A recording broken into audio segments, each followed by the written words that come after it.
Las brujas mexicanas son sencillamente de otro nivel. En las sombras de la noche, cuando el mundo duerme, existen seres que acechan en busca de sangre.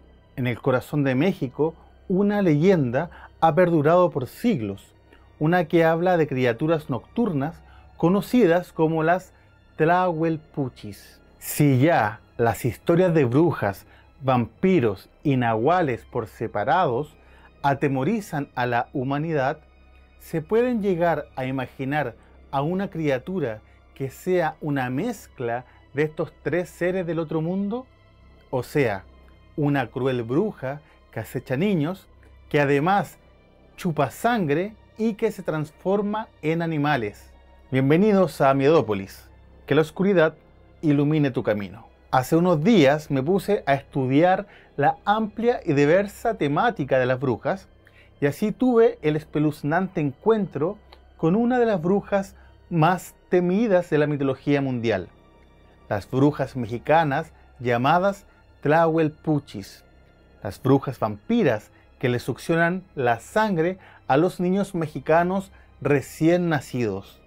Si te atreves a quedarte en este video, conocerás quiénes son realmente las Tlahuelpuchis, cuál es el ritual que deben realizar para transformarse y te regalaré los mejores secretos para ahuyentarlas de tu hogar y así proteger especialmente a los niños de tu familia de la sed de sangre infantil de estas malévolas brujas.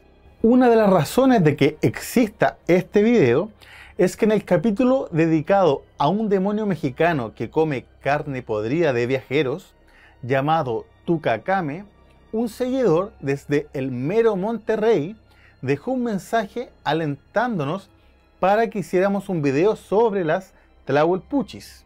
Fue la primera vez que escuché, o leí en este caso, sobre estas brujas tan particulares. Las Tlahuelpuchis son unas brujas prehispánicas que habitan y asustan por las tierras cercanas a Tlaxcala y Puebla, en el corazón de México. Su nombre viene de la lengua náhuatl y aunque no es fácil llegar a una traducción única, significa algo como sahumador luminoso. El sahumador es una especie de vasija donde se queman perfumes e inciensos. Se dice que las Tlahuelpuchis son Tlahuelpuchis porque cargan con una maldición. Son mujeres malditas. Tienen una apariencia como la de cualquier otra mujer. De hecho, en su infancia son como cualquier otra niña. Sus poderes se harán presentes solo hasta que llegue su pubertad, a través de su primera menstruación, a través de su primera sangre de la fertilidad. La tradición cuenta que esto no es algo automático. Serían iniciadas por un Tlacatecolotl, un hechicero de la tradición náhuatl cuyo nombre significa hombre búho. Debe ser un proceso de aprendizaje y práctica para que la joven Tlahuelpuchi pueda conocer y dominar sus propios poderes. Otros comentan que la iniciación estaría guiada por uno de los dioses más importantes de la cultura mesoamericana, Tezcatlipoca, y sentido me hace el saber que su nombre significa espejo humeante. Este puede ser un proceso difícil para la niña que se está convirtiendo en mujer, para la humana que se está transformando en una Tlahuelpuchi.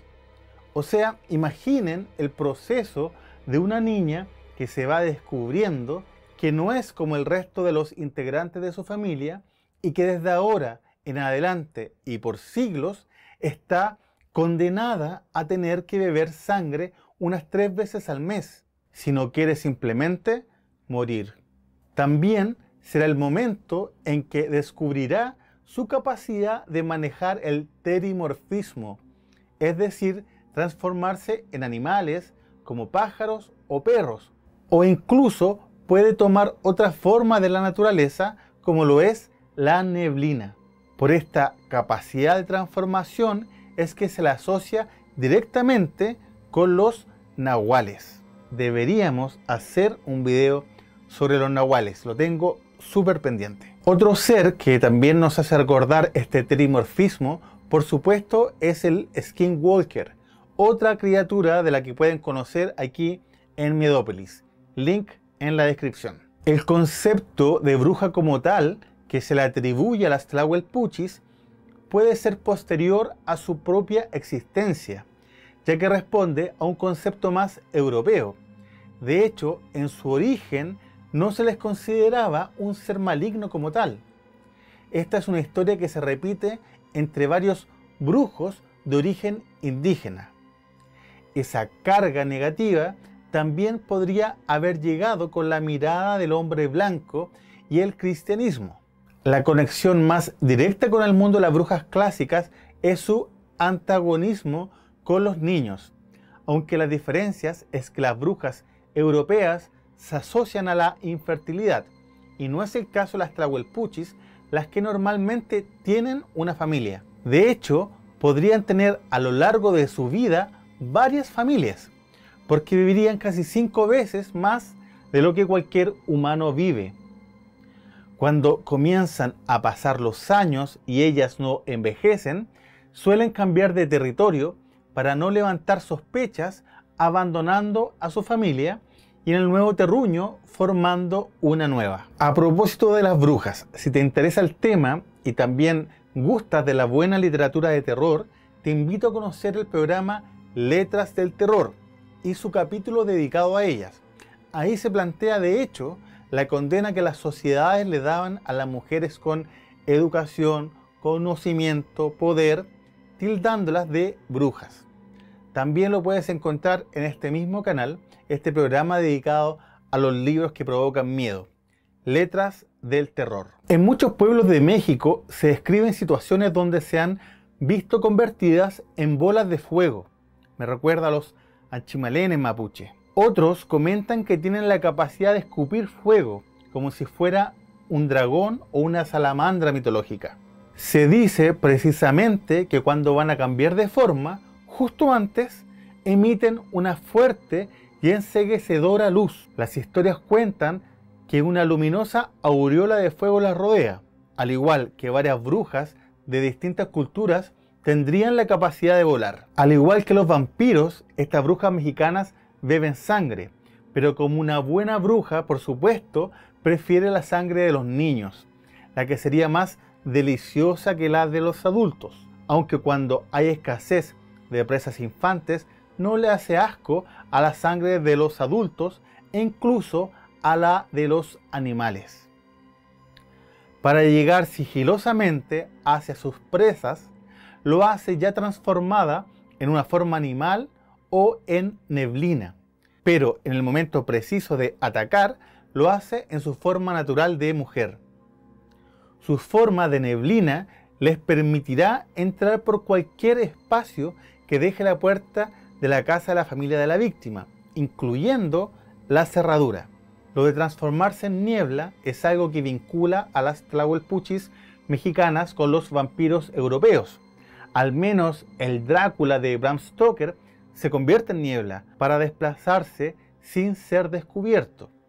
En varias otras creaciones vampíricas, incluidos anime, toman esta característica, pero no la he encontrado en otros vampiros mitológicos. Entran a las casas gracias a una especie de hipnosis que pueden provocar usando su asqueroso y maloliente vaho o aliento que lanzan a la cara de las pobres víctimas y de sus custodios.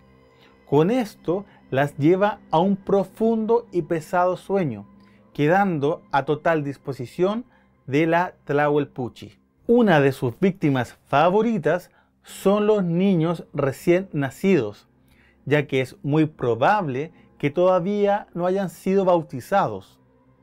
A estos también gustaría de chuparles el cerebro por la mollera todavía abierta. Los niños no bautizados serían definitivamente su plato favorito, ya que al carecer de bautismo, ella podría facilitar la tarea de quedarse con su alma, la que a su vez ofrecería al mismísimo diablo. También la predilección por los niños no bautizados podría ser un hecho que se le haya agregado a la historia por parte de los evangelizadores españoles, para así convencer a las madres para que rápidamente bautizaran a sus niños para que fueran parte de la nueva comunidad cristiana. Lo mismo con su conexión diabólica, otra asociación con la cultura del cristianismo y el hombre blanco, porque toda bruja tributa al demonio, pero ese demonio llegó recién con el cristianismo y las tlahuelpuchis son prehispánicas. Es decir, en las tierras de México habían tlahuelpuchis mucho antes de que el primer cura pisara esa tierra con Biblia en mano. Todo esto evidencia más que nada nuestro sincretismo mitológico, nuestro mestizaje cultural. Atención con este dato. Los vampíricos ataques son realizados normalmente entre las 12 de la medianoche y las 4 de la madrugada.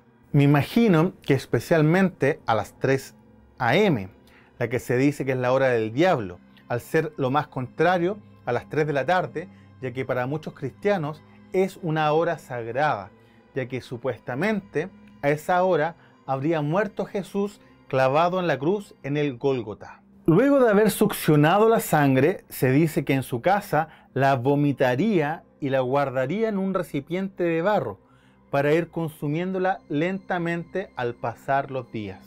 Al día siguiente, los compungidos padres encuentran a sus pobres niños llenos de oscuros moretones en el pecho, la espalda y el cuello. Y cuidado con esto, porque muchas veces se ha tratado de culpar a una tlahuelpuchi cuando un niño ha sufrido violencia intrafamiliar. Así que si te cuentan esto en la vida real, la duda siempre será una buena herramienta para conocer la verdad.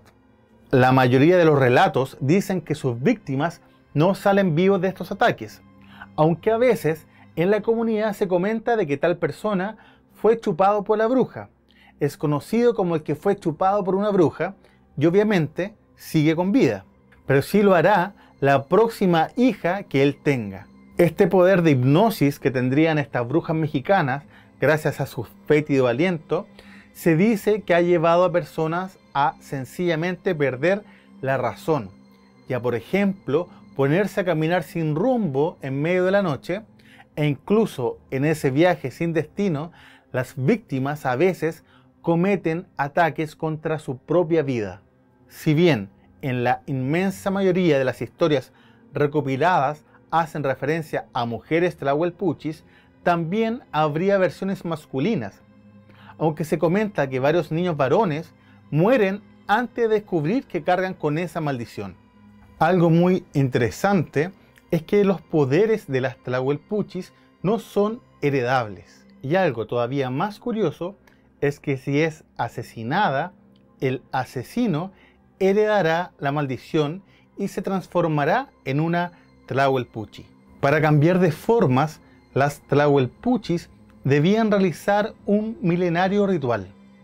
Primero, deben hacer presente al Padre Fuego, haciendo un fogón o una fogata con la madera de un árbol llamado capulín, el que da un fruto con el mismo nombre, muy similar en apariencia a la cereza. Además de ser la materia prima para el fuego sagrado de las brujas mexicanas, ha sido usado por generaciones como amuleto para protegerse del mal.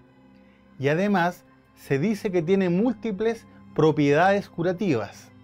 No solo eso, sino también se dice que en los capulines pueden habitar aluches o chaneques, duendes mexicanos. Es decir, es un representante de la flora mágica de México. Bueno, estábamos en el fogón de las brujas. Ya decíamos que su principal combustible sería la madera de capulín, pero también se deben agregar raíces de ágave, copal y hojas secas de zoapatl. El zoapatl es una de las hierbas mágicas de México. Se usan desde tiempos inmemoriales como planta medicinal. Está en todas el zoapatl. La tlahuelpuchi debe caminar descalza sobre las brasas encendidas, con dirección de norte a sur y de este a oeste, es decir, formando una cruz. Esto lo debe realizar 3 veces. Se le llama a esto el pase. Luego del pase se sienta en el mismo fuego en dirección al hogar al cual atacará. Ahí es cuando las extremidades se comienzan a separar de su cuerpo y así comienza su transformación. Si alguien observa a la bruja durante el rito, ella no logrará transformarse. Incluso dormiría a su propia familia para que ellos no sean testigos de su transformación.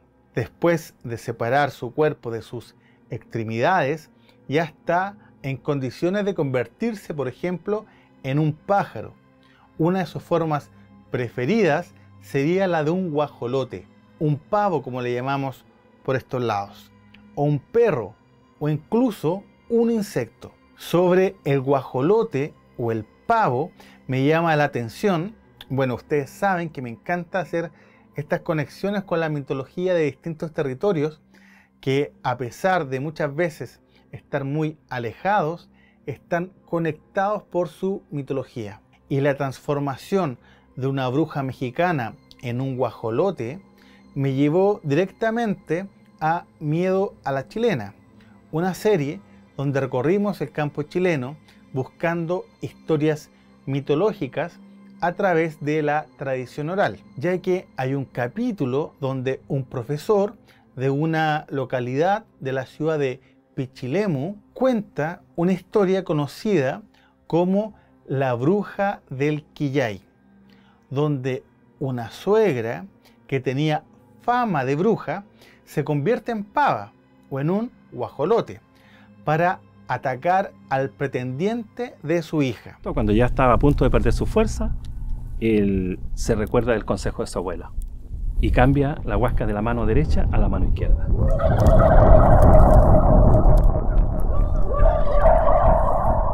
Y le empieza a pegar con toda su furia, y cada golpe que él le daba a la pava emitía un sonido de dolor. Así que, ojo, otro link que les voy a dejar en la descripción por si les interesa escuchar esa historia. La Tlahuelpuchi, una vez transformada, en algunas versiones de la historia indican que debe sobrevolar en forma de cruz sobre la casa a la que pretende atacar. Nunca atacarán a un pariente, aunque hay una excepción. Esta se produce si es que uno de esos parientes revelan el secreto de su identidad. Así que si ustedes sospechan de su tía, este celo con su identidad también me recuerda a los skinwalker, por ejemplo, y a los brujos chilotes. Atacan especialmente durante los días fríos y lluviosos. Cuando una Tlahuelpuchi se encuentra con otra, aunque sea por primera vez, quizás comprando en el mercado, entre ellas se reconocerán inmediatamente. Ojo, que incluso un encuentro puede que no termine en buenos términos, porque son sumamente territoriales. Deben saber respetar los territorios de otras Tlahuelpuchis. A diferencia de las brujas europeas, que son más gregarias con sus aquelarres, por ejemplo, las Tlahuelpuchi normalmente trabajan en soledad, y la única forma de verlas unidas es si tienen un problema en común, lo que las hará luchar en comunión contra su enemigo. Si una Tlahuelpuchi ya hecha y derecha descubre a una niña que está viviendo su proceso de transformación, podría darle ayuda para comprender sus poderes. Ahora llega la hora de compartir algunos secretos para protegerse de estas temidas brujas mexicanas. Aquí van. Las Tlahuelpuchi odian lo metálico, así que armas de protección pueden ser elementos como tijeras, alfileres, agujas, cuchillos o directamente trozos de metal, especialmente los brillantes. Si se tiene la sospecha de que una Tlahuelpuchi anda rodeando el hogar, se debe dejar un elemento metálico, idealmente brillante, debajo de las camas donde duermen los niños de la casa. También se recomienda poner en la puerta un espejo o un balde o cubeta con agua. Estos dos elementos harían que la bruja viera su reflejo, lo que impediría que entrara a esa casa. Y aquí otro consejo, que a su vez es otra conexión con el mundo vampiresco, ya que los viejos tlaxcaltecas suelen recomendar envolver dientes de ajo en una tortilla en el pecho de los niños pequeños. Pero no sería el único alimento protector anti-Tlahuelpuchi, porque también se usaría la cebolla como protector. Para ello se colocan y esparcen trozos de cebolla alrededor de las camas de los niños. Quizás los pequeños no tendrían el mejor aroma entre ajos y cebollas, pero estarían protegidos. En los años 60 del siglo recién pasado, el investigador de la Universidad de Arizona, Hugo Nutini, atribuyó las creencias a las Tlahuelpuchis por parte de los pueblos nativos para explicar muertes infantiles producidas por el síndrome de muerte infantil o muertes accidentales causadas por asfixia. En otros lugares de México pertenecientes a la cultura azteca, como la zona de Veracruz, se les conocen como las Mometzcopinqui. Aunque algunos aseguran que son seres distintos, comparten la mayoría de las características de las Tlahuelpuchi. Pero a pesar de esto, hay interesantes particularidades en las Mometzcopinqui. Según la tradición azteca, se dice que las Mometzcopinqui nacen en el Etcatl o días de viento del calendario mexica. Esto les concede oscuros poderes desde el día de su nacimiento. Muchas veces eran abandonadas por sus propias familias a su suerte en los montes, por la condena que les acarreaba solo su fecha de nacimiento. En común con las Tlahuelpuchis, tienen la capacidad de transformarse arrancándose sus piernas, las que entierran en su tlecuyi, un brasero usado para cocinar. Se coloca piernas de guajolote y sus manos son reemplazadas por alas. Esta bruja, convertida en pájaro, tendría la capacidad de guardar sangre para alimentarse en los días venideros, algo muy práctico que también tienen las Tlahuelpuchis. También se transforman en bolas de fuego. Como método de cacería, imitaba el llanto de un bebé para atraer a una madre recién parida y a su instinto maternal. Cuando la madre se acercaba a la bruja aprovechaba alguna distracción para llevarse consigo al verdadero bebé. Para protegerse de las Mometzcopinqui, se les recomienda a la madre de los recién nacidos dormir junto a ellos y colocar cruces en las puertas. Ojo con lo de dormir junto a ellos, porque ahí es cuando se produce la que mencionábamos, muerte accidental por asfixia. Y lo de las cruces, claro que sería una herencia ya del mundo cristiano. También una contra sería poner un sombrero boca arriba. De esa manera impedirían que la bruja pueda usar sus poderes en esa casa. Me acordé que cuando los perros de mi barrio, cuando era un niño, estaban aullando por las noches, mi mamá me decía que había que poner un zapato boca arriba para que se callaran. A mí al menos siempre me resultaba. Una cruz de ocote o pino también ayuda a capturar a la bruja. Una forma más cruel sería quemar las piernas de una bruja, mientras el resto de su cuerpo anda volando por ahí. Esto me conecta mucho con el brujo de la zona centro y sur de Chile, el tuetué, el cual también pueden ver un video aquí en Mediópolis. Por último, también se recomienda mostaza negra en los techos de las casas. Y a propósito de brujas que se convierten en una bola de fuego, que se transforman en animales y que chupan sangre de niños recién nacidos, en el Caribe, para ser más precisos, en Trinidad y Tobago y otros países de las Antillas, existen las Sococuyán. Ellas comparten todas estas características con las Tlahuelpuchis y las Mometzcopinqui. Ellas, además de succionar la sangre de los recién nacidos, como si eso no fuera suficiente, les quitan la piel, pero regresan a colocárselas nuevamente antes que termine la noche. Raro. Como han visto a lo largo del video, es una criatura mitológica alucinante que me ha incentivado a seguir estudiando sobre estas brujas ancestrales. Y cuando llegue el día de hacer un ranking sobre ellas, me parece que las Tlahuelpuchis van a estar en lo alto. Les recuerdo que este es un canal de difusión cultural. Aquí en Mediópolis usamos el terror como lenguaje. Honramos a la mitología. No estamos en busca de la verdad, sino de las grandes historias que han construido generaciones de mujeres y hombres honrando la tradición oral. Recuerda que tenemos activo el botón de gracias por si quieren apoyar económicamente este proyecto. También te cuento que ya puedes ser miembro del canal y tener acceso privilegiado a nuestro contenido. Nos ayuda muchísimo si comentan, se suscriben a este canal y comparten este link con sus amigos amantes de este tipo de historias. También es muy importante recalcar que ninguna historia mitológica avala la agresión a nuestra flora y fauna, en especial a nuestras bellas aves. Así que he visto algunos videos terribles de gente que encierra aves pensando que son brujas. Por favor, ustedes no caigan en esa tremenda estupidez humana.